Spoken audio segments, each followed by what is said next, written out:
mulai Pak nih, pun kalau nyalakan ini. Terima kasih Bapak Ibu. Sebelumnya Assalamualaikum warahmatullahi wabarakatuh. Selamat pagi, salam sehat, salam bahagia untuk panjenengan sedaya yang hadir di ruangan ini di sekolah kita di SD Negeri 3 Bajo. Tidak lupa salawat dan salam senantiasa kita aturkan pada Nabi Muhammad. Sampai hari ini kita masih diberikan nikmatnya kesehatan, keselamatan berada di tempat ini.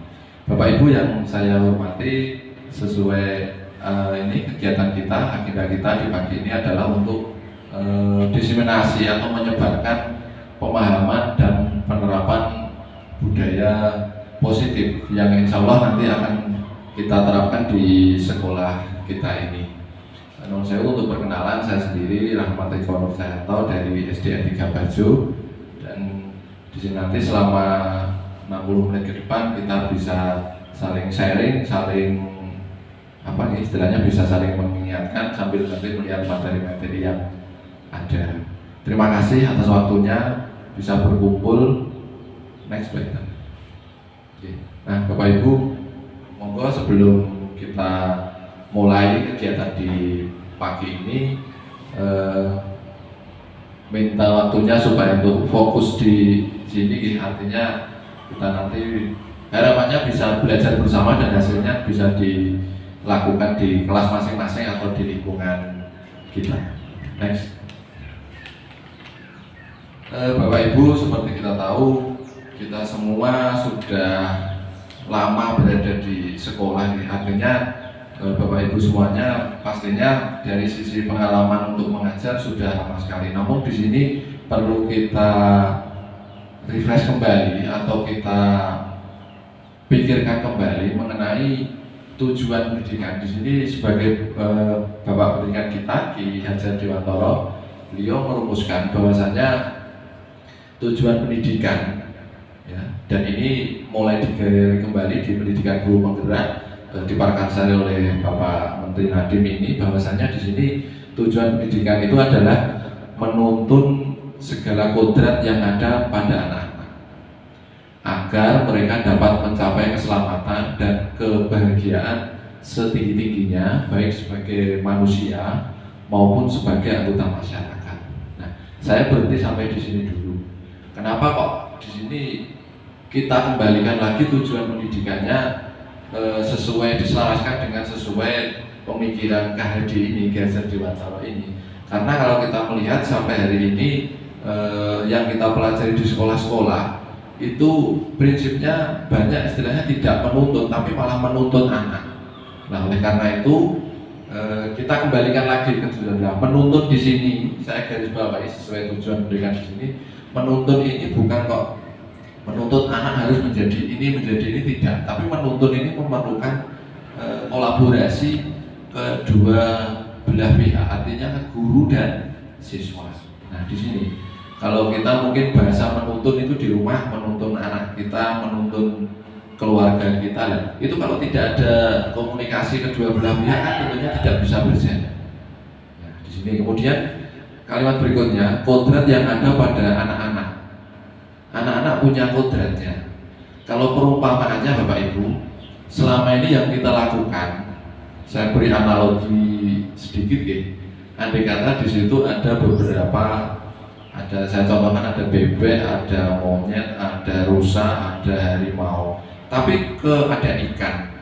Dari kelima contoh ini, kelima-limanya dituntut untuk berenang, padahal berbagai macam jenis ini punya kemampuan masing-masing. Jangankan kita kalau bebek dan ikan tentunya sudah pintar, tapi bagaimana dengan harimau, bagaimana dengan monyet? Mereka ini kan jenis-jenis ini kan punya kelihayan, punya keahlian masing-masing. Tapi selama ini tidak, anak dituntut sama dengan ujian yang sama. Dan harapannya pengennya dari guru nilainya juga baik semua, padahal anak itu punya kodratnya masing-masing. Nah, ini yang nanti akan kita gali di sini Salah satunya mengenai ini, kodrat untuk mencapai keselamatan dan kebahagiaan yang sejatinya, baik sebagai manusia, sebagai masyarakat. Saya lanjutkan. Oleh sebab itu, pendidikan itu hanya dapat menuntun tumbuh atau hidupnya kekuatan kodrat yang ada pada anak-anak agar dapat memperbaiki lakunya, bukan dasarnya. Kalau dasar itu sudah bawaan dari lahir, sudah ada. Tapi tugas desain ini kita lakunya. Ibarat lagi, saya analogikan lagi sebagai petani. Petani itu hanya bisa menanam, ya, memupuk, merawat sesuai dosisnya masing-masing. Harapannya ya bisa tumbuh ini kekuatan kodrat anak tadi. Jadi nanti anak yang ahli di bidang seni ya nantinya bisa tumbuh di bidang seni, ada yang bidang olahraga ya di olahraga. Tidak bisa anak yang seni terus dipaksa untuk olahraga, itu nanti hasilnya juga akan berbeda. Nah, ini tujuan inilah yang dipakai untuk merubah paradigma kita sebagai Bapak Ibu guru dan diselaraskan dengan pemikiran dari Bapak pendidikan kita, yaitu Ki Hajar Dewantoro. Lanjut baiklah. Nah, pada pagi ini yang akan kita bahas bersama di sini ya, yaitu tentang budaya positif. Budaya positif yang ada di sekolah.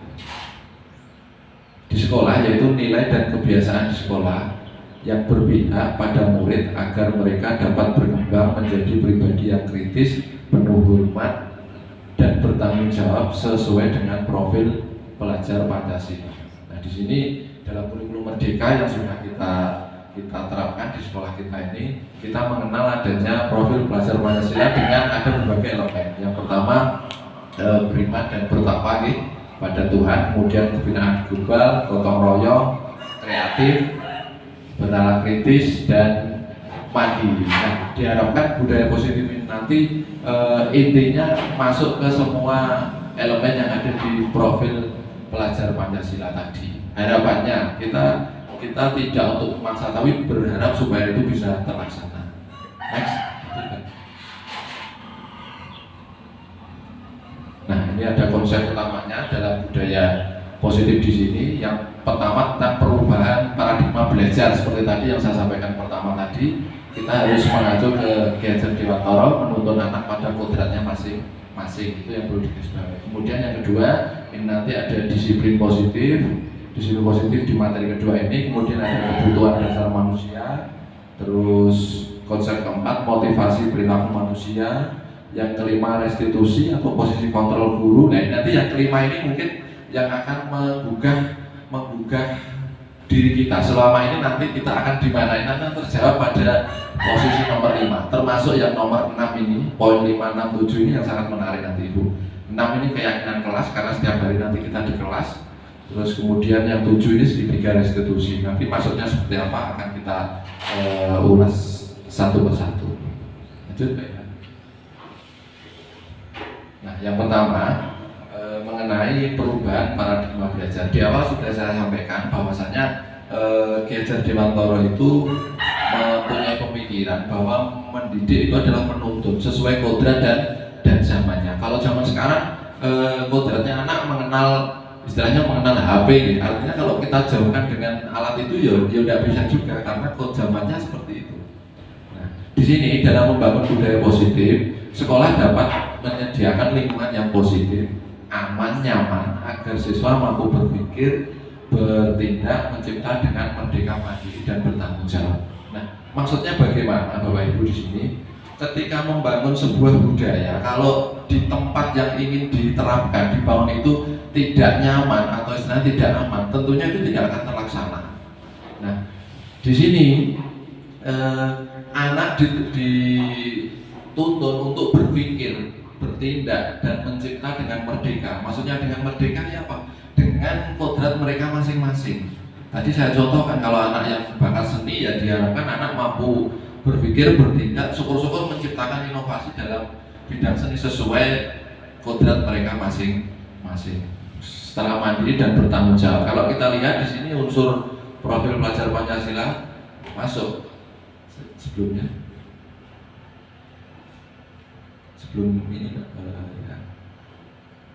Nah ini ya, jadi harapannya nanti akan berkembang berkembang sesuai kodratnya. Kemudian di sini disiplin sangat berkaitan dengan kontrol guru terhadap siswa. Nah, walaupun anak itu punya bakat dan minat masing-masing Bapak Ibu, tapi peran seorang guru tidak bisa terus istilahnya kamu bakatnya apa ya terus los seperti itu, tidak. Tetap kontrol dari Bapak Ibu guru ini diperlukan, karena sekali lagi prinsip menuntut tadi kan memerlukan kolaborasi dua belah pihak. Tidak bisa anak saja yang disuruh untuk berkembang sendiri, tapi tentunya tetap arahan dari Bapak Ibu. Lanjut. Nah, ini sebuah analogi lagi bahwa sebuah kegiatan ini kita analogikan dengan ini Bapak Ibu. Apa ini? Seperti hanya kita mempunyai sesuatu ya yang berharga, dan itu betul-betul dengan pegang, dengan genggam. Nah, contoh saja misalkan dengan punya barang berharga, contoh HP lah misalkan. Karena itu berharga, pasti ketika dengan memegangnya pun tidak asal-asalan membawa, betul-betul di tangan ini kenceng. Nah, di sini coba kalau barang itu berharga, boleh enggak teman yang lain untuk meminta? Tentunya pasti kita akan berusaha sekuat tenaga untuk mempertahankannya. Ya. Walaupun dengan dibujuk, apa istilahnya diiming-imingi dengan sesuatu, tapi kalau barang ini menurut dengan berharga, tentunya tidak semudah itu untuk melepaskan. Ada upaya untuk mempertahankan. Nah, di sini bahkan menawari dengan barang berharga lain pun, kalau jangan menganggap itu milik Anda yang paling berharga, pasti tidak akan diberikan. Nah, ini analoginya seperti itu. Nah, ini dianalogikan seperti murid itu ya barang berharga. Jadi betul-betul kita jaga, betul-betul kita apa namanya, kita kalau bahasanya digenggam ya, dijaga. Next, lanjut Pak. Nah, jadi selanjutnya ini menurut paparan Dr. William Glasser dalam teori kontrol teori untuk meluruskan beberapa konsepsi tentang kontrol. Tadi dikatakan bahwa walaupun murid berempat sesuai kodratnya, tapi untuk kontrol guru harus diperlukan. Nah, di sini ada beberapa teori. Yang pertama, ilusi guru mengontrol murid, kemudian ilusi bahwa kritik dan membuat orang merasa bersalah itu dapat menguatkan karakter, kemudian ilusi bahwa semua penguatan positif, efektif, bermanfaat, termasuk ini ilusi bahwa orang dewasa memiliki hak untuk memaksa. Dan di sini saya juga meyakini bahwa setiap harinya kita selaku guru di sini juga pasti kegiatan mengontrol murid itu setiap harinya pasti ada. Artinya tidak kok anak dicol-colkan diri, tidak. Dalam setiap kegiatan pun pasti peran kontrol guru itu sangat diperlukan. Lanjut.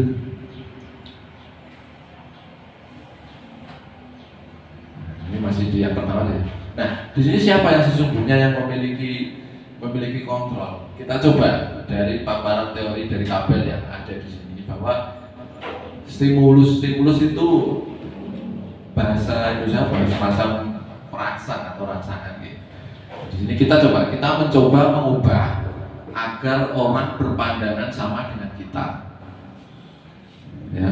Tapi teori kontrolnya atau pilihannya bukan kok kita terus apa istilahnya hanya menjudge atau mengontrol orang saja. Pokoknya kamu harus berubah seperti saya. Tidak bisa seperti itu.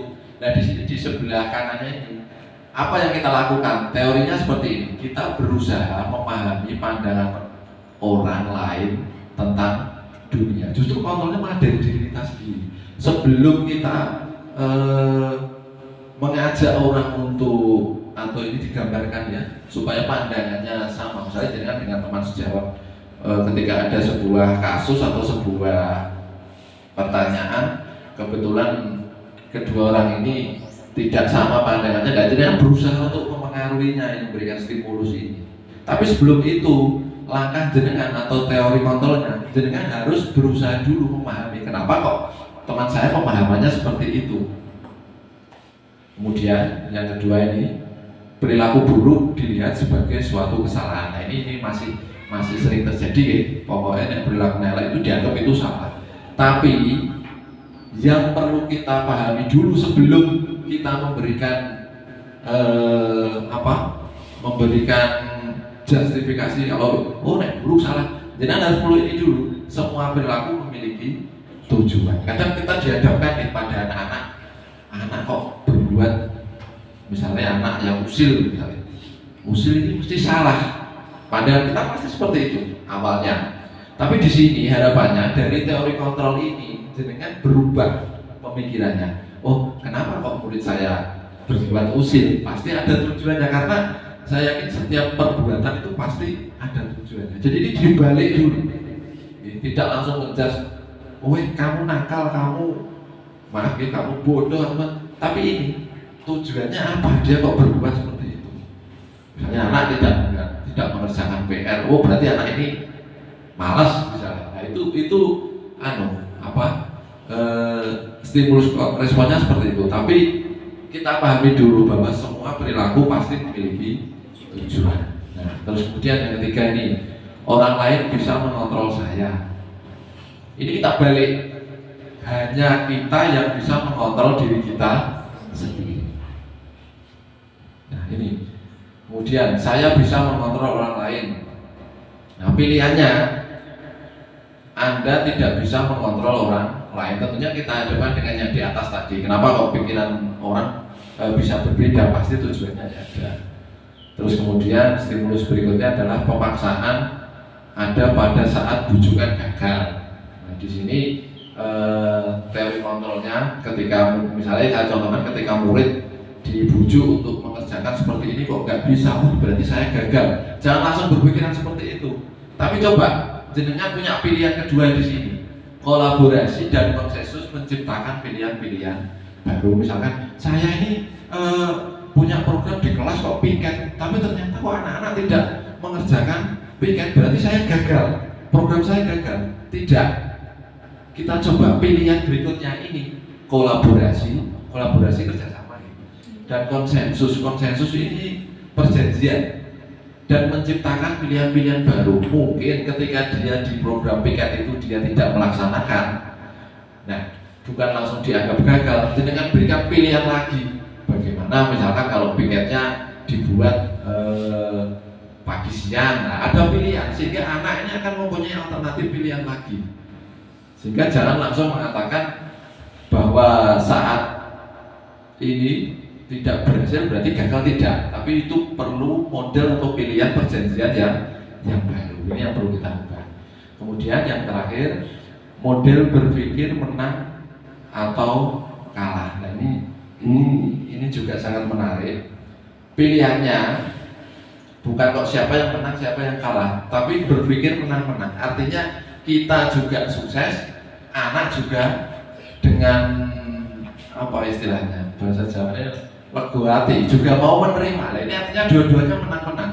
Bukan kok pokoknya kamu hari ini harus piket, walaupun dia melaksanakan, tapi kalau dia melaksanakannya tidak dengan sepenuh hati, ketika jenengan tidak hadir atau ketika jenengan belum datang, pasti anak ini juga tidak akan melaksanakan piket. Tapi coba kalau program itu dilaksanakan tanpa ada paksaan, tanpa ada tanpa ada tuntutan, pasti tanpa kehadiran guru pun anak ini juga akan melaksanakan piket. Itu contohnya. Artinya anak juga menang dengan pemikirannya, kita pun menang dengan tugas yang ada di sini. Lanjut benar.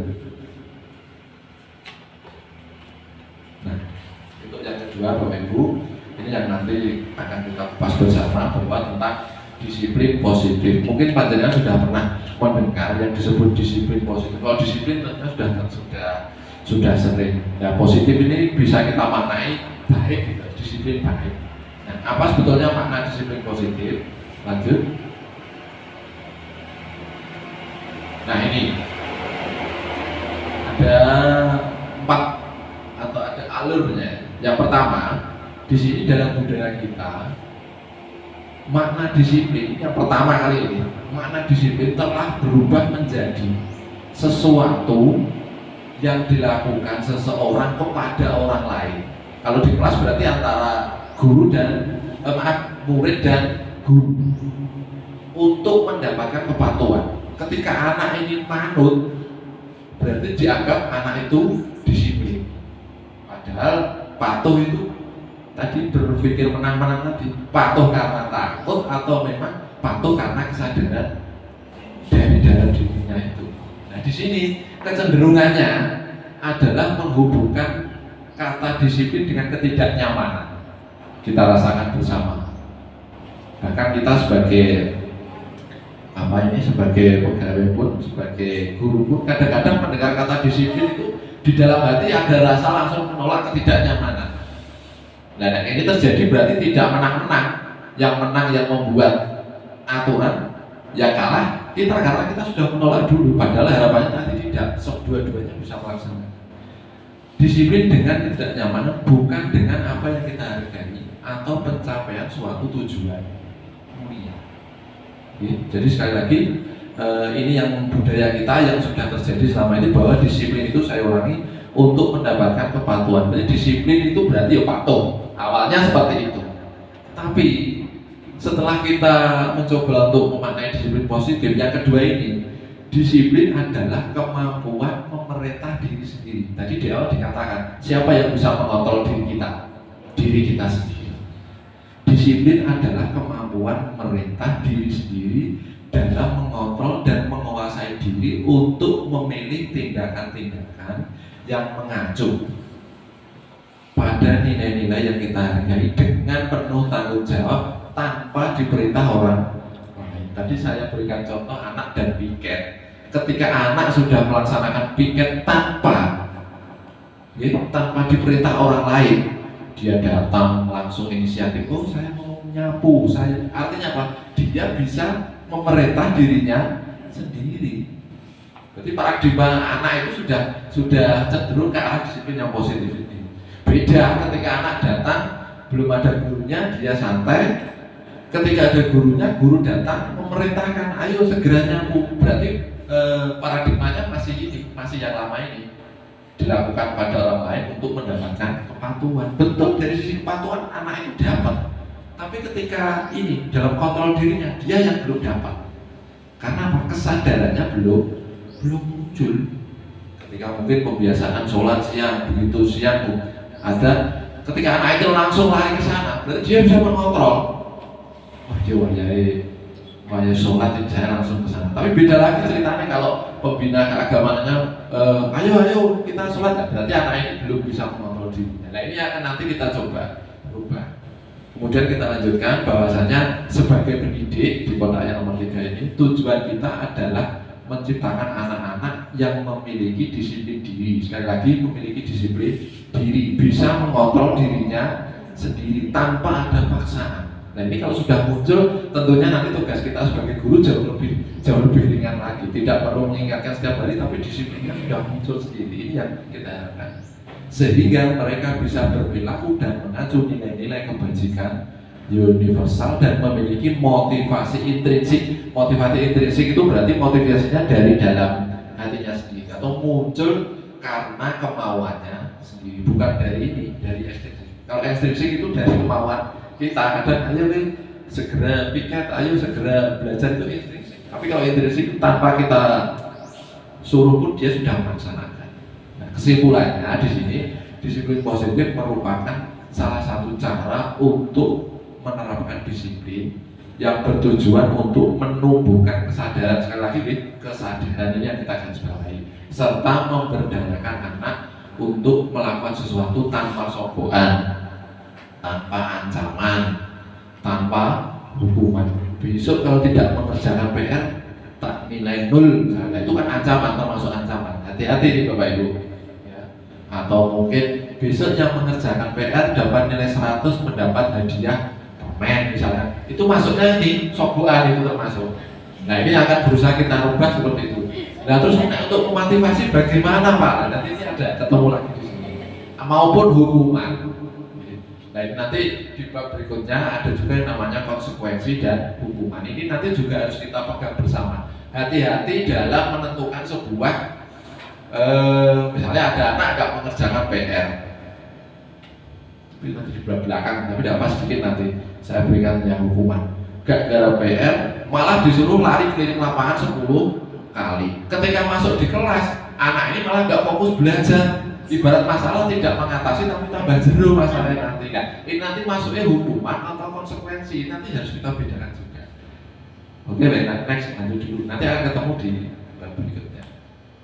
Nah, di sini Bapak Ibu mengenai kebutuhan, kita melangkah ke yang ketiga, bahwa manusia punya yang namanya kebutuhan dasar manusia. Ini kalau lihat gambarnya tapi bahasa Inggris ya. Mungkin ada yang bisa mengartikan ya Bu, apa ini? Belonging apa ini? Kok gambarnya baru ini? Itu kalau apa Pak Imam mungkin gambarnya baru, cinta. Betul sakit. Betul Bapak Ibu. Kebutuhan dasar manusia itu ada berapa? Ada 4 ya? Ada 5. Yang pertama, belonging ini betul gambarnya waru, itu rasa cinta dan kasih sayang Pak. Itu menjadi kebutuhan dasar manusia. Ya, pasti kita mengharapkan cinta, mengharapkan kasih sayang dari keluarga Pak, bukan dari orang lain loh. Kalau dari teman, rasa sayang itu ada, maksudnya sayang sebagai rekan kerja. Kemudian power di sini lebih kekuatan Pak. Ya, itu juga menjadi kebutuhan dasar manusia. Kemudian fun di sini itu senang. Kita butuh Pak, butuh senang itu butuh dasar. Kemudian yang keempat ini adalah freedom atau kebebasan. Pada prinsipnya manusia itu tidak ingin diatur Pak. Kita tanya diri kita masing-masing, jenengan yang diatur uang ini jajannya bisa menerima enggak? Pasti tidak akan menolak. Bapak jenengan sudah, apalagi kalau kita sama-sama dewasa. Nah, tadi dikatakan yang bisa mengontrol siapa? Sebetulnya ya diri kita sendiri. Nah, di sini realitasnya, kebutuhannya setiap orang itu berbeda. Kita harus berusaha memahami pandangan orang lain tentang dunia, dan setiap orang memiliki gambaran yang berbeda-beda. Tidak bisa terus jenengan menuntut pandangan kita terhadap sekolah ini misalnya harus sama dengan semuanya, tidak. Oke deh, next. Nanti akan diuraikan. Langsung contoh kasus ini. Coba Bapak Ibu. Ini Ibu Nana, guru kelas 5 di SD Nusantara. Monggo kita renungkan bersama nanti. Sedang bingung menghadapi salah satu muridnya di kelas yang bernama Bayu. Beberapa murid telah datang dan mengeluhkan Bayu yang sering meminta bekal makan siang mereka dengan paksa. Ini kalau bahasa kita apa Bu? Minta bekal, minta sama di dipalak, ya, dipalak ini kancane. Dan pasti kita pernah menemui itu. Nah, jika Anda menghadapi situasi seperti Ibu Nana, apa yang Anda lakukan? Menurut Anda kira-kira apa alasan Bayu melakukan hal itu? Coba next, mungkin penyelesaiannya ada di berikutnya. Nah ini, ya, kita harus memahami dulu. Itu kalau kita menggunakan prinsip tadi kontrol yang sebelah kiri tadi Bu, di kolom 2 tadi lagi, pasti akan mengatakan perbuatan Bayu itu salah, Bayu itu jahat, Bayu itu tidak disiplin. Tapi coba kita balik menggunakan di kolom yang sebelah kanannya tadi, teori kontrol atau pilihannya. Pilihannya ini, dalam konteks penerapan positif, Ibu Nana sebaiknya mencari tahu alasan Bayu melakukan tindakan tersebut agar kebutuhan mana yang sedang berusaha dipenuhi oleh Bayu. Ternyata setelah dari kebutuhan dasar ini, dari survivalnya ini, Bayu lapar dan orang tuanya tidak membawakan bekal makan siang. Loh, ternyata dia punya masalah seperti itu. Kemudian yang kedua, teman Bayu di sini kebutuhan bersamanya menjadi perhatian. Teman Bayu menjadi perhatian ke Bayu. Maksudnya setelah mengetahui alasannya, ini harapannya teman menjadi lebih perhatian. Tapi dari sisi kekuatannya, kebutuhan dasarnya Bayu dengan kekuatan tadi, Bayu ini merasa hebat karena temannya takut dan menuruti keinginannya. Itu ada muncul juga karena tadi ada kebutuhan dasar tadi loh gitu.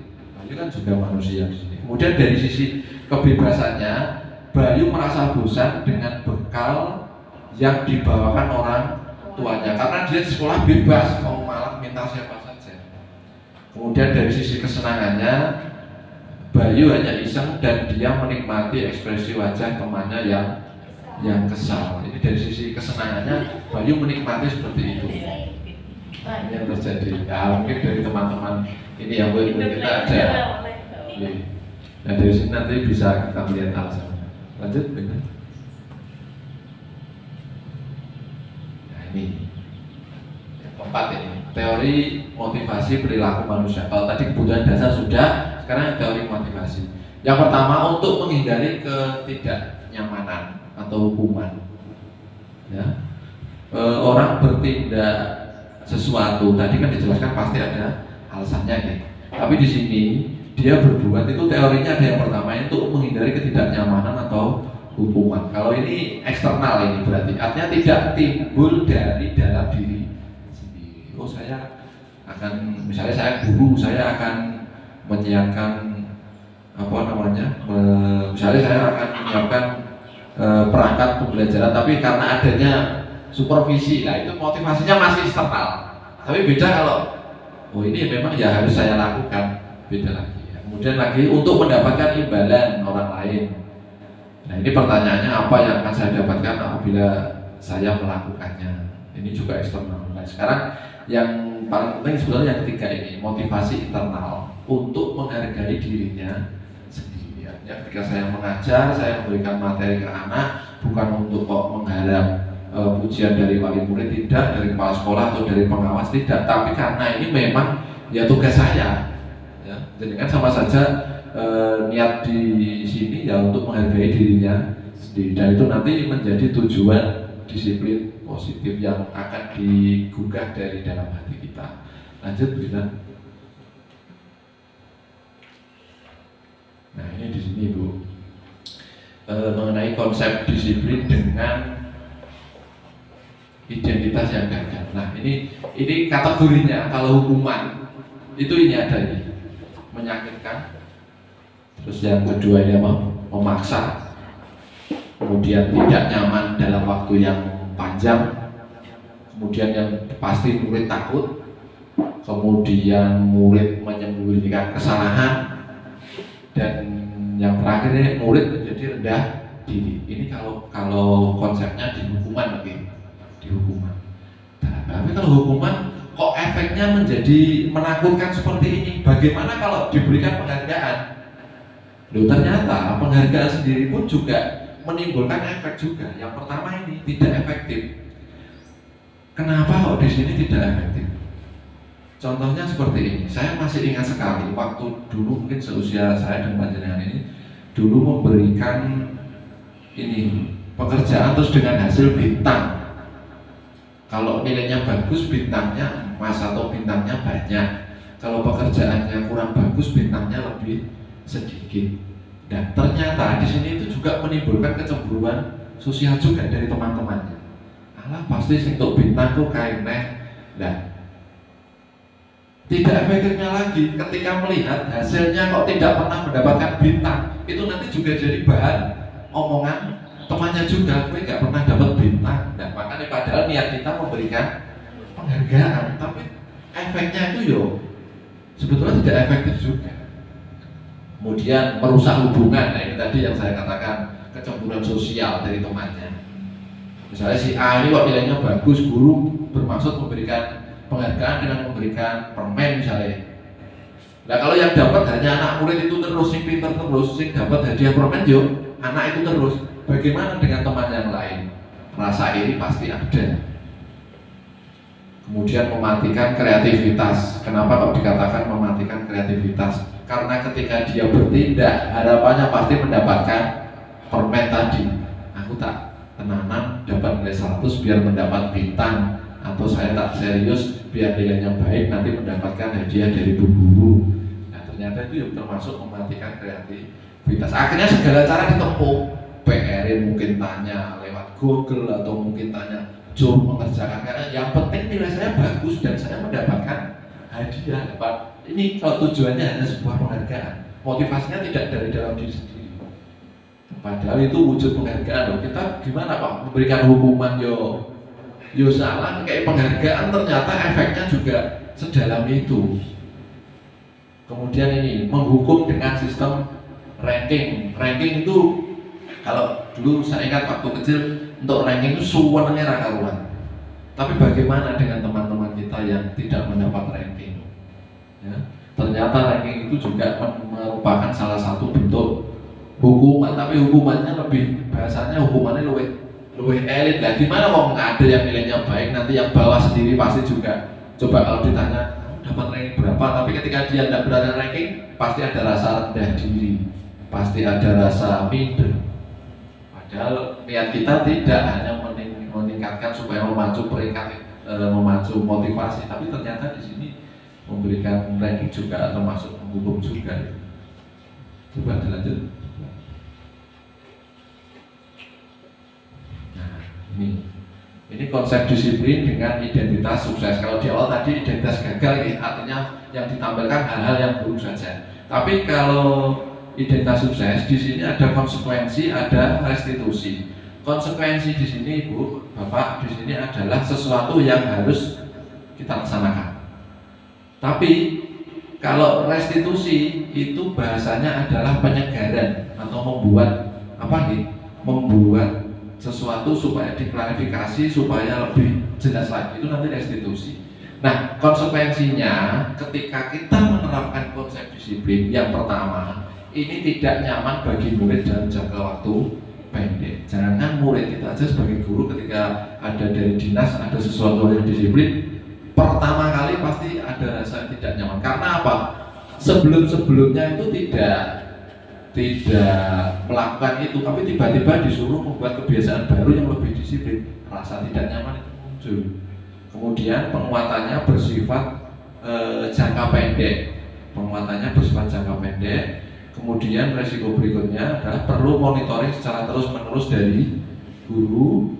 Kemudian adanya stimulus dan respon murid menghormati peraturan.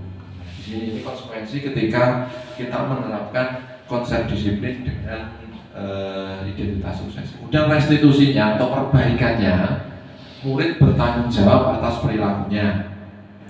Fokus pada pemecahan masalah jangka panjang, termasuk di sini murid menghormati dirinya dan orang lain. Kemudian ada teori kontrol, kemudian ada murid bersemangat untuk memperbaiki kesalahan. Nah, di bab restitusi nanti Bapak Ibu, di bab nanti akan kita jabarkan lagi, dan ini nanti bisa kita laksanakan di kelas kita masing-masing. Lanjut Bu. Ini ada contoh kasus juga. Coba kita baca, kita pahami bersama. Di sini ada seorang anak kurang menguasai pelajaran matematika. Nanti kita lihat apakah ini hukuman, apakah ini konsekuensi. Sehingga pada saat pelajaran tersebut berlangsung, dia lebih banyak berdiam diri atau menggambar di buku pelajarannya. Jadi karena anak itu tidak menguasai matematika, jadi ketika pelajaran itu dia hanya diam. Nah, untuk mengusir kebosanannya mungkin dia terus menggambar. Pada saat guru memberikan pertanyaan padanya, Hani menjadi gugup karena dia asik dan tak sengaja menjatuhkan tasnya dari kursi, serta tiba-tiba menjadi gagap saat berupaya menjawab. Nah, konsekuensinya apa? Seluruh kelas pun tertawa melihat perilaku Hani yang bicara tergagap dan terkejut. Budiah selaku guru membiarkan teman-teman Hani menertawakan Hani dan tergagap dan malu luar biasa, dan malahan meminta Hani untuk maju ke depan dan berdiri di depan kelas sambil menunjuk hidungnya. Karena tidak bisa menjawab pertanyaan guru, kelas semakin gaduh. Anak-anak tertawa melihat Hani di depan kelas memegang ujung hidungnya. Anak tidak menguasai matematika, dia bosan di kelas, asik dengan sendirinya, tiba-tiba ditunjuk, gagap, tidak bisa menjawab, akhirnya tasnya jatuh, tapi tidak direspon guru, tapi malah ditertawakan seluruh kelas. Saya ulang lagi ya, ditertawakan seluruh kelas. Akhirnya dia malu karena ditertawakan sekelas, dia kemudian keluar. Tapi malah bu gurunya meminta Hani kembali di depan kelas, dihukum, diberikan konsekuensi berdiri sambil menunjuk hidungnya. Tidak semakin kondusif, pelajaran tidak semakin kondusif, tapi malah tertawa. Mungkin kita pernah mengalami yang menghukum kelas anak di depan, pelajaran orang malah tenang, tapi malah anak-anaknya fokusnya ke temannya yang berdiri di depan kelas. Ada yang sedikit menertawai, yang ada yang beda. Nah, apakah Anda setuju dengan tindakan Budiah terhadap Hani? Nah, kira-kira kalau dari Bapak Ibu dulu bagaimana melihat tindakan bukunya ini tadi ketika ada muridnya yang tidak paham tapi malah memberikan hukuman? Kira-kira ini bisa disetujui atau tidak Bapak Ibu untuk tindakan ini? Tidak ya Pak ya, tidak bisa disetujui ya. Mengapa? Alasannya apa? Pasti ada alasannya. Kemudian menurut Anda tindakan Budiah terhadap Hani adalah sebuah hukuman atau konsekuensi? Jadi kita bisa membedakan mana yang hukuman, mana yang konsekuensi. Dan ini mengapa? Coba kita next dulu, penjelasannya ada di sini. Oh belum Pak. Coba yang kembali lagi Bina. Kembali lagi yang tadi. Nah di sini. Tadi dikatakan kita tidak setuju. Mengapa tidak setuju ya? Karena lebih ke arah tadi.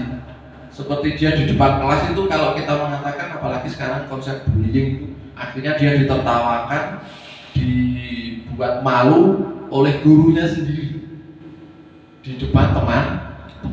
Itu mungkin alasannya kenapa aku tidak setuju gitu.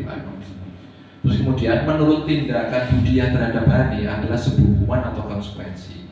Kalau itu sebuah hukuman atau konsekuensi, nek niate Bu Hani pasti menghukum. Ditakoki kok ora iso malah gugup jawabe. Wis kene maju ae di depan tak hukum. Itu nek menurut Budiah hukuman. Tapi kan kenapa kok seperti itu? Lanjut Pak, nanti kita pahami supaya nanti bisa membedakan atau kita simpulkan. Nah ini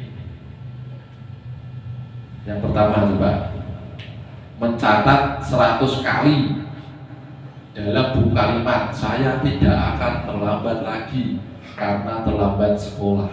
Ini kira-kira hukuman atau konsekuensi? Tidak apa-apa Bu, asal saja nanti kita klarifikasi sama-sama. Nyatet 100 kali dalam hukuman tulisan karena tidak terlambat, supaya tidak terlambat lagi. Ini kira-kira hukuman atau konsekuensi? Hukuman.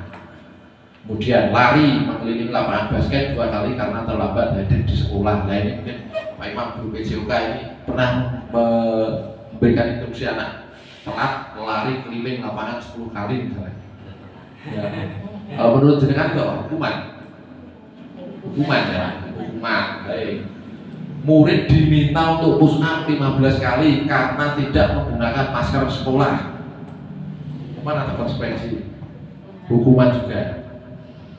Menggantikan kertas tugas teman yang telah dicoret-coret. Misalnya teman sudah mengerjakan tugas tapi karena temannya iseng diorek-orek, nah akhirnya disuruh menggantikan kertasnya. Kira-kira hukuman atau konsekuensi? Konsekuensi. Membersihkan tumpahan air di meja tulis karena tersenggol pada saat belajar. Apa ini? Konsekuensi. Murid disuruh untuk mengenakan sepatu seharian di sekolah karena tidak mengenakan sepatu hitam. Apa yang kira-kira? Hukuman. Lari mengelilingi lapangan basket 2 kali karena terlambat 10 menit untuk pelajaran PJOK. Ini sama-sama lari Pak. Ini juga lari, ini juga lari. Tapi kalau yang terakhir ini apa? Maksudnya hukuman atau konsekuensi? Konsekuensi. Padahal ini juga lari, sama Pak Imam. Tapi ini tadi hukuman, ini kok konsekuensi. Padahal bodoh-bodoh lari ini loh. Nah nanti akan ketemu perbedaannya. Coba next berikutnya kita lihat jawabannya. Nah, yang pertama tadi betul hukuman, ini juga lari hukuman, push up ini juga hukuman. Kalau menggantikan kertas ini konsekuensi, membersihkan tumpahan ini juga konsekuensi, karena tidak disuruh untuk tidak mengenakan sepatu seharian karena tidak mengenakan sepatu hitam. Nah ini loh, saya kadang-kadang yang masih bingung, ini juga lari keliling lapangan, ini juga lari, tapi kenapa kok satu hukuman, satu konsekuensi? Kalau menurut Pak Imam, kira-kira apa perbedaannya apa? Ini sama-sama loh Pak lari.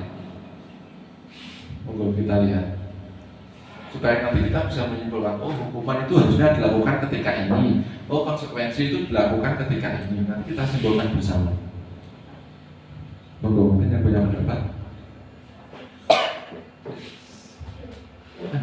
Next sebelumnya. Nah, jadi begini Pak Imam. Kenapa kok ini disebut hukuman? Kenapa kok ini disebut konsekuensi? Di sini hukuman ya lari mengelilingi lapangan basket karena terlambat hadir di sekolah, memang dihukum. Kenapa kok dihukum? Karena kehadiran di sekolah itu sudah ditentukan, kesepakatannya hadir tepat waktu. Nah, ketika dia melanggar, otomatis yang diberlakukan adalah hukuman. Nah, ini pun sama. Lari mengelilingi lapangan basket 2 kali karena terlambat 10 menit untuk pelajaran BJOK. Kenapa di sini disebut konsekuensi? Karena antara hukumannya dan pelajarannya ini masih berhubungan Pak Imam. Tadi di awal sempat saya ceritakan, bocah gak gara PR dikongkon lari keliling lapangan, tekan sekolah jero kelas wis kadung gobyos ora iso melok pelajaran. Kalau itu masuknya hukuman karena tidak ada hubungannya. Nah, tapi kalau ini dia lari keliling lapangan, walaupun dia setelah lari kan pelajarannya PJOK. Artinya kan ketika dia masuk kelas atau masuk di PJOK, bukan di kelas gitu Pak, di lapangan gitu, habis lari, ibaratnya dia malah pemanasan sebelum olahraga. Karena itu disebut konsekuensi. Nah, coba saya menarik sekali. Kebetulan kemarin ada contohnya. Ada anak kelas 6 tidak mengerjakan PR. Waktu itu Bu Intan yang memberikan tugas menulis satu perjanjian 10 kali gitu. Tanda tangan dan nulis 10 kali. Kalau itu menurut jenengan hukuman atau konsekuensi? Larinya kemana? Larinya tindakan itu ke hukuman atau konsekuensi? Ke hukuman. Mungkin ada yang lain? Karena tidak menulis Pak itu. Oh, itu tidak menulis, bukan tidak mengerjakan PR. Itu tidak mengerjakan PR, tapi yang saya berikan itu hanya meminta tanda tangan. Tanda tangan. Ya, jadi yang saya berikan hanya tanda tangan. Tanda tangan kan tidak ada hubungannya dengan Tidak ada hubungannya dengan matematika. Maksudnya itu hubungan. Gini. Makanya itu kita harus bisa tindakan kita itu masuknya ke hukuman atau ke. Jadi kesimpulannya kalau konsekuensi itu masih ada hubungannya dengan kegiatan yang akan dilaksanakan. Orang iso nulis jawab soal nih matematika misalnya kelas 5 misalkan, orang iso garap pecahan, bocah diutus push up misalnya. Kalau itu jenisnya hukuman. Beda ceritanya kalau dia disuruh mencari barang atau benda, coba nanti kamu kelompokkan jadi beberapa supaya mencerminkan pecahan. Nah, itu konsekuensi kalau itu. Makanya kita harus jeli dan cermat ketika memberikan tugas ke anak, apakah ini menjadi hukuman atau lari ke konsekuensi. Sehingga ketika orang tua protes, kita bisa memberikan jawaban. Bocah kurang garap PR, malah dikon melayu lapangan ping 10 Pak. Nah, itu yang karena tidak mengerjakan. Tapi kalau ketika nggak mengerjakan PR di sekolah suruh mengerjakan lagi di ruang terpisah, nah itu konsekuensi. Artinya masih ada hubungannya atau tidak. Kalau masih relate atau berhubungan itu berarti konsekuensi. Tapi kalau di luar atau sama sekali tidak berhubungan itu namanya hukuman. Ini perbedaannya Bapak Ibu. Lanjut kita. Nah, ini kemudian secara singkat lagi, nah ini konsep disiplin menggunakan pendekatan restitusi. Sebetulnya pendekatan restitusi ini jenengan semua sudah pernah melakukan. Hanya saja tidak menyadari yang saya lakukan ini namanya restitusi. Sama Bu seperti saya. Tahu restitusi itu ya ketika masuk CGP ini, tapi ketika saya tarik ke belakang, aku bisa tahu ngenek nomor itu. Oh, berarti nek aku ngenek ini jenenge restitusi. Nah, di sini ini nanti jenengan bisa flashback ke belakang dengan murid-murid panjenengan. Yang saya lakukan ini restitusi. Restitusi merupakan proses menciptakan kondisi bagi murid untuk memperbaiki kesalahan mereka sehingga mereka bisa kembali pada kelompok mereka dengan karakter yang lebih kuat. Ini yang perlu diperbaiki, yang perlu digarisbawahi ini memperbaiki kesalahan. Bukan kok salah langsung dihukum, tapi mereka bisa merestitusi atau memperbaiki dirinya sendiri. Sing mau melenceng iso balik lurus neh, tapi yang melakukan siapa? Guru dan siswa tersebut. Nah, ciri-cirinya satu, bukan menebus kesalahan, namun belajar dari kesalahan. Dua, memperbaiki hubungan. Yang ketiga, ini di sini tawaran bukan paksaan. Ada lagi, menuntun untuk melihat ke dalam diri, kemudian mencari kebutuhan dasar yang mendasari tindakan, kemudian fokus pada karakter, ya, ketika melakukan restitusi itu fokusnya ke karakter anak, bukan dengan perbuatan yang dianggap salah tadi. Pendekatannya siapa tuh? Ke karakter anak. Kemudian menguatkan dan fokus mencari solusi, tidak untuk mencari yang benar atau yang salah. Jadi restitusi itu garis besarnya memperbaiki kesalahan, kita tarik lagi memperbaiki atau mencari solusi. Oke, lanjut kita. Nah, ini ada 5 posisi kontrol kita sebagai guru: penghukum, pembuat rasa bersalah, teman, pemantau, manajer.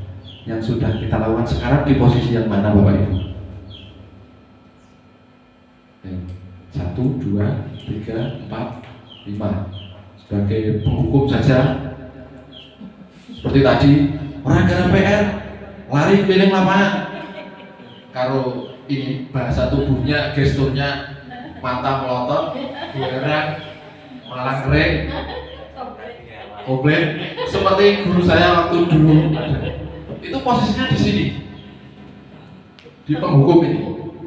Hari Senin nggak bawa sepatu hitam, berdiri di pojok lapangan, penghukum. Bagaimana dengan pembuat rasa bersalah? Sebetulnya untuk mengetahui posisi kita di mana itu nanti tergantung bagaimana kita menghadapi anak tersebut. Tadi yang pertama tadi ciri-cirinya sudah sedikit saya pas tadi, wajahnya nesu, omongannya buater, nyentak-nyentak, muring-muring, bocah. Itu masuknya di nomor 1. Dan saya sendiri pernah di posisi itu.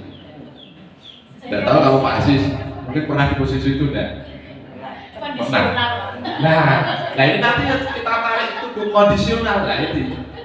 Itu kemarin waktu diskusi ini ya tak tanya ke Nenek, posisinya kondisional bi. Itu ya namanya manusia memang naik turun. Tapi tidaknya kita harus mempunyai satu pilihan yang bisa kita laksanakan secara konsisten. Ya, karena nanti ketika menjadi posisi ini, penghukum ini, ada konsekuensinya juga bagi anak.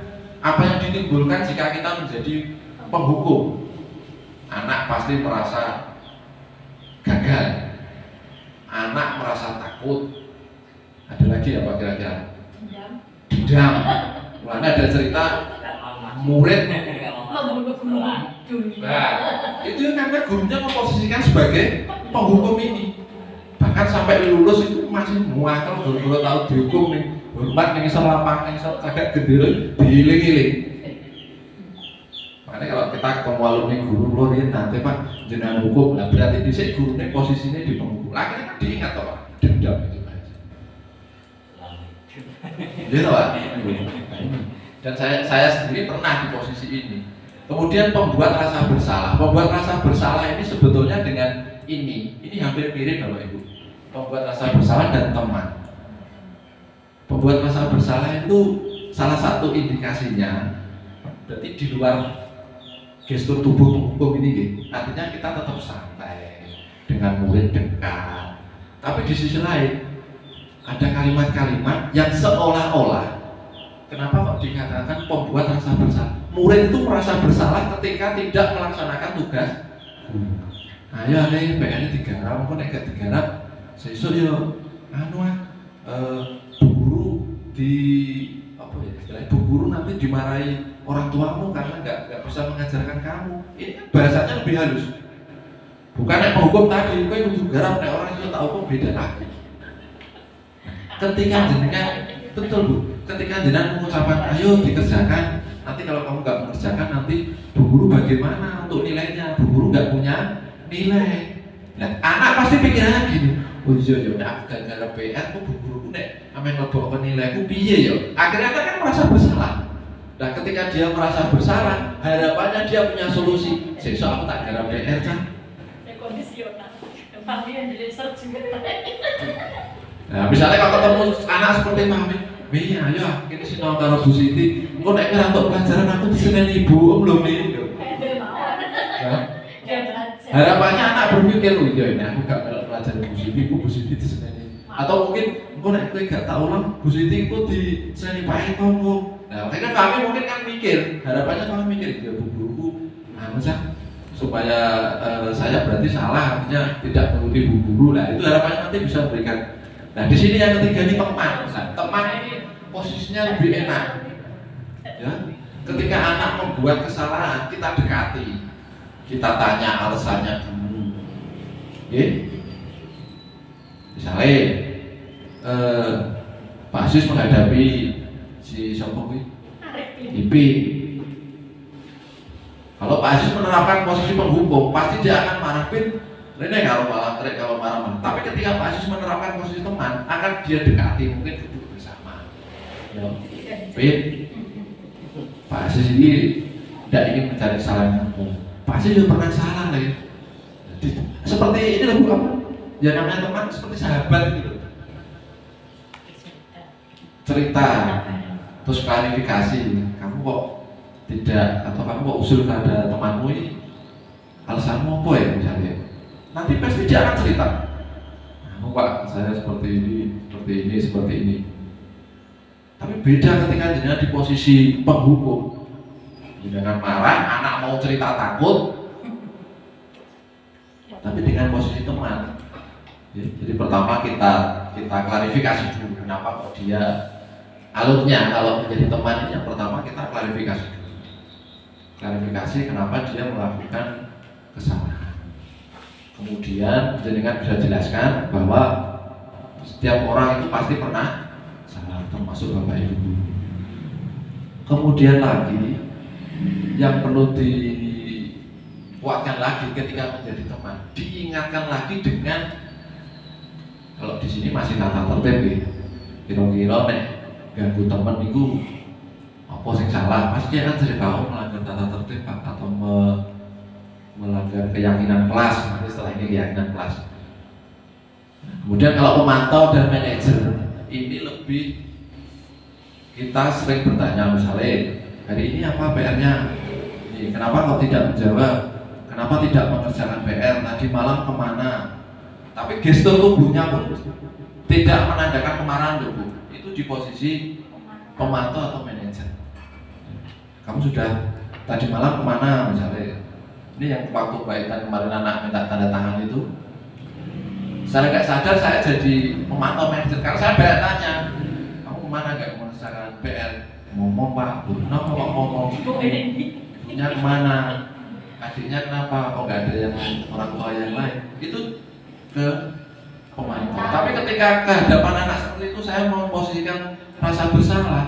Ya ya, mosok verasi nau terus kayak nek iso pinter piye le Pak Guru piye.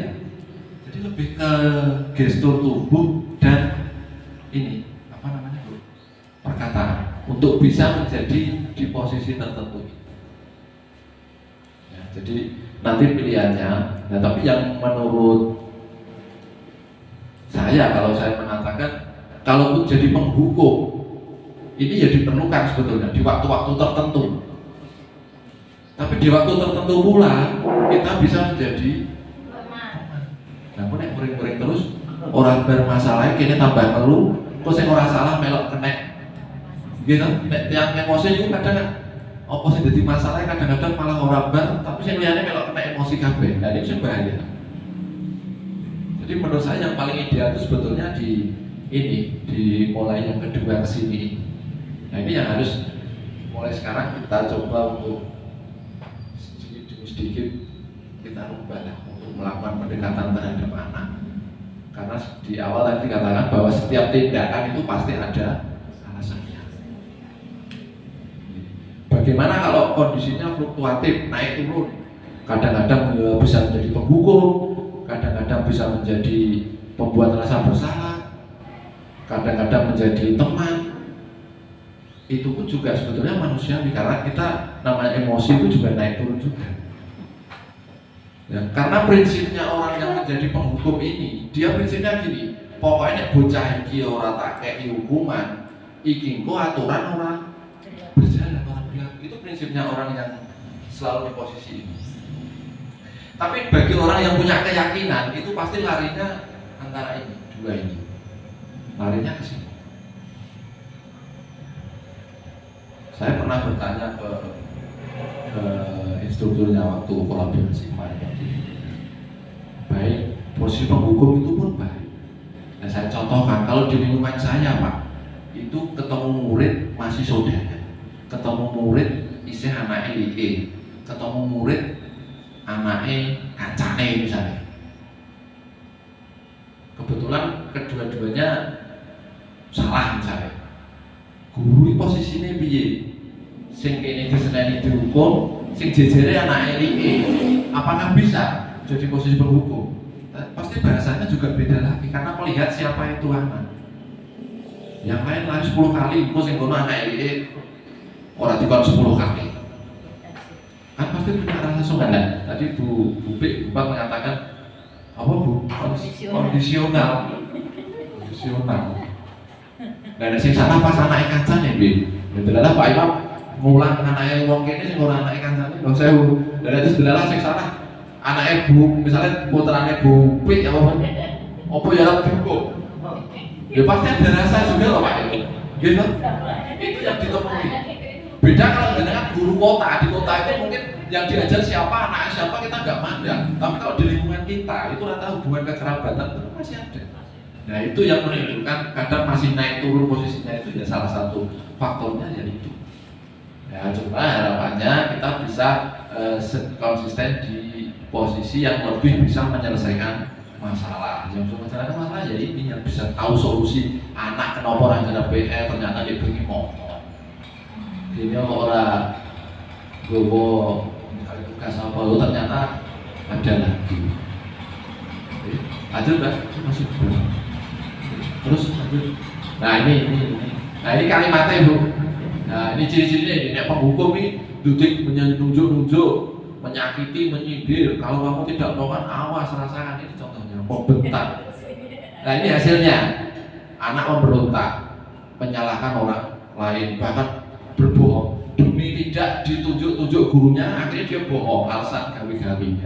Efeknya ini murid meletakkan, nah ini biarkan saja nanti juga marah-marah lagi. Dan dampaknya apa? Dia tidak punya kesadaran. Besok akan diulangi. Aku diulangi ya paling itu ditunjuk-tunjuk nah ya Pak Guru. Paling ya ditulis-nulis nah kalau Bu Intan. Karena tidak punya ini, motivasi internalnya nggak ada. Nah ini yang membuat rasa bersalah. Ya, berceramah mengatakan seharusnya ibu kecewa. Nah ini contohnya menyembunyi. Itu hasilnya pun sama. Murid meletakkan guru maafkan saya merasa ini demi teman. Ini pun sama, lemah, tidak mandiri, tergantung. Ternyata masing-masing juga ada dampaknya juga Bu. Kemudian kalau pemantau, nah identitas gagalnya, maksudnya identitas gagal itu yang dirasakan anak itu, ini pasti mengurangi, dia merasa rendah diri. Tapi nah identitas berhasil, suksesnya ini di sini ini anak lemah, tergantung, tidak mandiri ya. Karena dia selalu didekati terus oleh gurunya. Dibimbing, didekati terus. Efeknya apa? Ternyata jadi teman pun juga ada efeknya ini. Anak nggak jadi nggak mandiri. Terus kalau pemantau ini contohnya ini menghitung, mengukur ini apa peraturannya, menyesuaikan diri. Ini dasarnya di aturan ini. Kemudian jadi manajer di sini tentunya sampai sama itu mengajukan pertanyaan apa yang kita yakini penguatan sama. Lanjut. Nah ini saya kecewa sekali dengan kamu. Nah ini tadi ya yang di garis bawah ini membuat orang merasa kamu tidak pernah benar melakukannya. Ini posisinya di penghukum. Kemudian melakukan demi ibu bapak ini di teman. Apakah kamu mendapatkan ini pemantau? Bagaimana kamu bisa menyelesaikan manajer? Sebetulnya di sini mainnya di pernyataan ini untuk bisa membedakan mana yang teman, mana itu di pernyataan. Oleh karena itu kita monggo kita motivasi diri kita sendiri lah. Intinya supaya anak motivasi internalnya muncul. Itu bahasa apa yang bisa saya gunakan atau saya itu di posisi mana supaya anak ini punya kesadaran yang timbul dari dalam diri. Lanjut. Nah, ini contoh kasus ini masih. Ini ada anak, singkat saja ini ada anak, ada guru baru mengajar, tapi di dalam kelas ada anak yang tidak menghargai. Nah ini bahasanya ini. Ayolah tugasnya dikerjakan, nanti ibu ditegur bapak kepala sekolah. Kalau di sini menurut jenengan di posisi apa gurunya ini? Apa ini? Tengah. Ini, ayolah tugasnya dikerjakan, nanti ibu ditegur bapak kepala sekolah. Nah tadi menimbulkan merasa bersalah tadi. Ya ini kelihatan dari bahasanya kelihatan. Oke. Nah tapi kasusnya di sini Vivi malah tertawa santai saja. Oke lanjut Pak. Lanjut. Nah ini kasus dua. Kalau tadi posisi gurunya merasa bersalah gitu.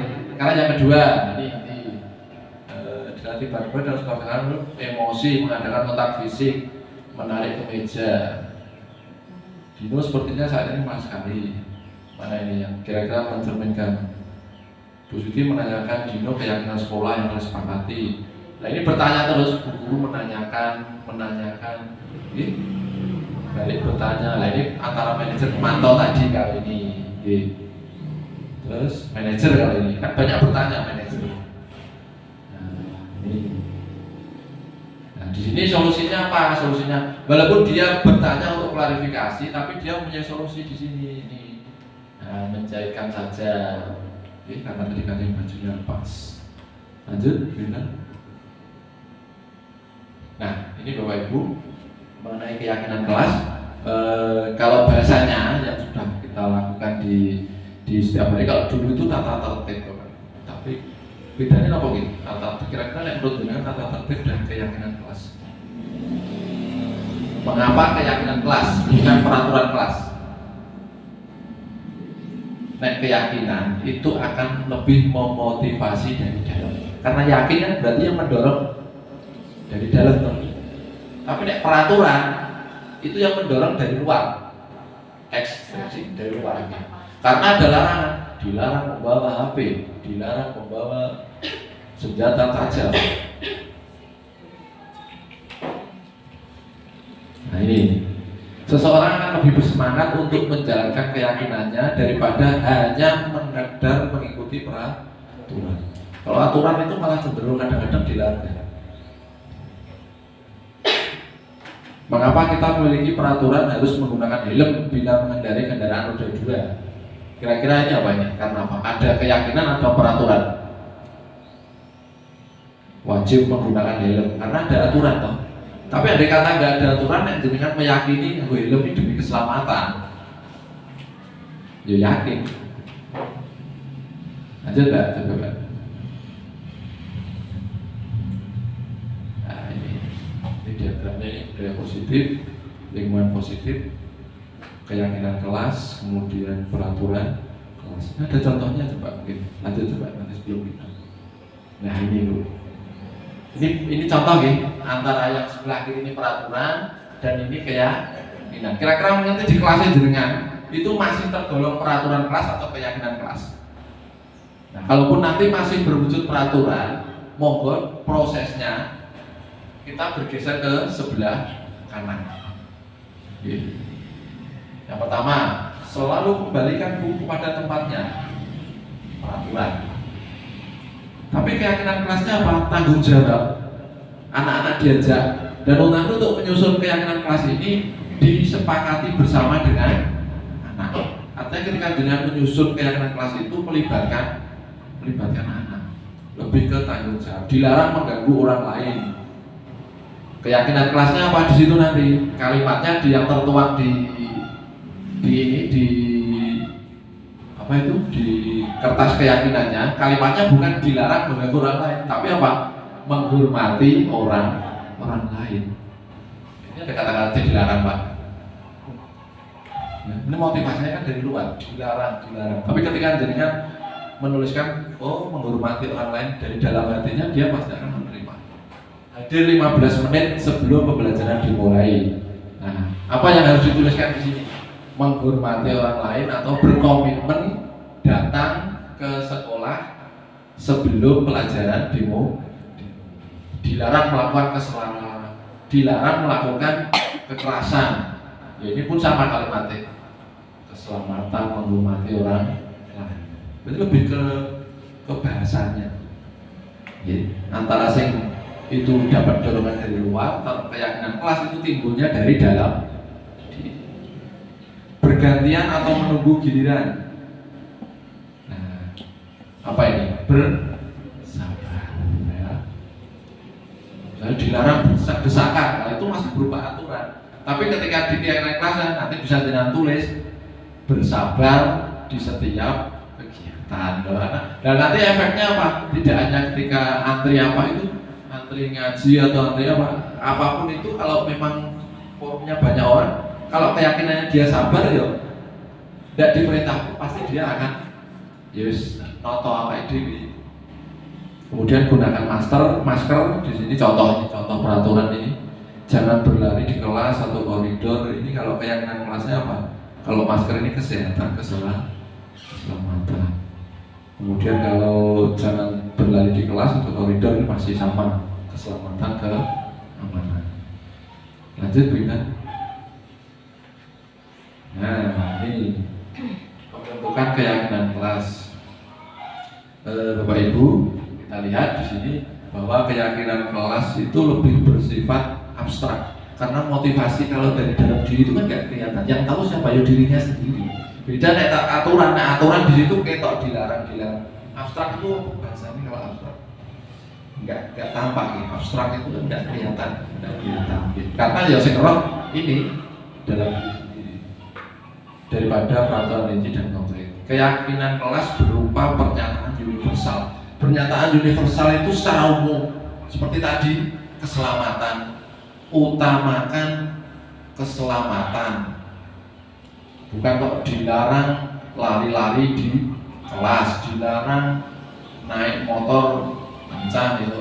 Cukup kita tulis saja utamakan keselamatan. Kalau dia sudah meyakini utamakan keselamatan, dia pasti akan pikir kalau mau lari-lari, kalau mau naik motor kencang. Jadi bahasanya itu lebih umum, lebih besar.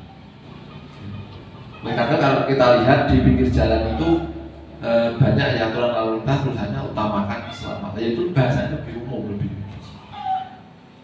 Pernyataan keyakinan kelas dibuat dalam bentuk positif. Bentuk positif itu baik kalimatnya juga,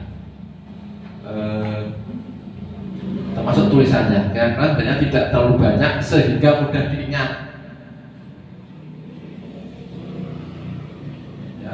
Keyakinan kelas sebaiknya sesuatu yang dapat diterapkan di lingkungan tersebut. Semua warga kelas ikut berkontribusi dalam membuat keyakinan lewat kegiatan curah pendapat. Berarti ini apa? Kita perlu diskusi dengan anak-anak kita. Kira-kira apa anak-anak yang harus kita lakukan di kelas ini?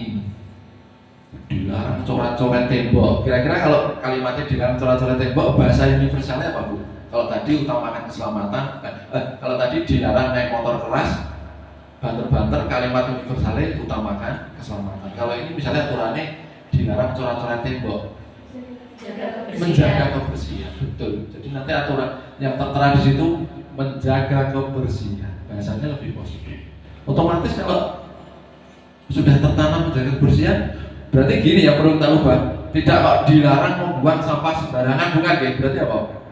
Menjaga kebersihan sekolah harusnya. Banyak sekali, nanti bisa kita ubah aturan itu buat dengan namanya keyakinan kelas. Bersedia meninjau kembali keyakinan kelas dari waktu ke waktu. Artinya ada kontrol, ada evaluasi. Ya, menurut saya pun setiap apapun itu zamannya monitoring, kontrol, evaluasi itu harus ada. Artinya kok tidak selesai ada program dilaksanakan, besok tidak ada monitoring lagi. Nah, itu barbar lah, ada yang repot kan itu. Lanjut, benar. Nah ini kalau dokumentasinya nanti keyakinan kelas, contoh-contohnya ada, bisa jenengan bisa berupa ini kertas apa stick note ini tempel-tempel juga bisa, atau mungkin dari banner-banner ini juga bisa. Oke, lanjut. Nah ini masih satu segitiga restitusi. Ini langsung intinya saja Bapak Ibu, bahwa kalau tadi restitusi itu memperbaiki tahapannya saja nih. Restitusi itu tahapannya ada 3 tahap yang harus dilakukan. Ketika murid berbuat salah, yang pertama jenengan lakukan sesuai tahapan restitusi. Yang pertama adalah jenengan harus ini menetralkan dulu suasananya. Misalnya ada anak gelut, ya, jenengan netralkan dulu. Caranya yang apa ini, yang melakukan bisa jenengan ajak ke kantor dulu. Jadi yang lain biar tenang dulu. Yang pertama menetralkan suasana. Kemudian yang kedua, jenengan tanyakan alasannya apa. Biar dia cerita alasannya apa. Terus yang terakhir, yang ketiga, tahapan ketiga restitusi ini, jenengan tanyakan kembali mengenai keyakinan yang dilakukan.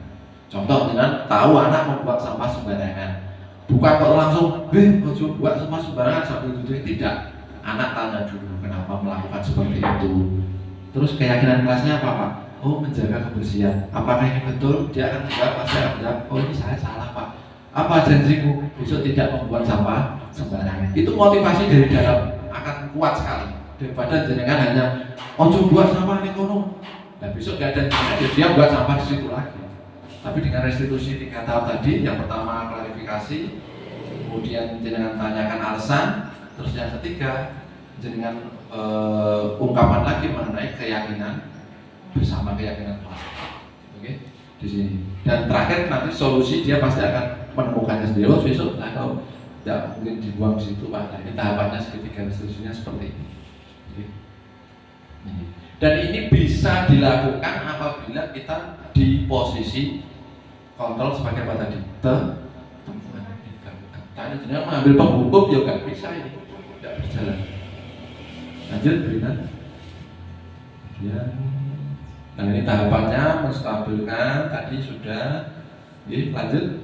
Stabilitas, kemudian validasi tindakan yang salah. Nah misalnya, ini kamu pasti punya alasan apa yang penting, kamu boleh tetap berusaha tapi tambahin sikap yang lain yang baru. Apa kamu samakan dengan lebih baik? Nah, ini contoh validasinya seperti ini.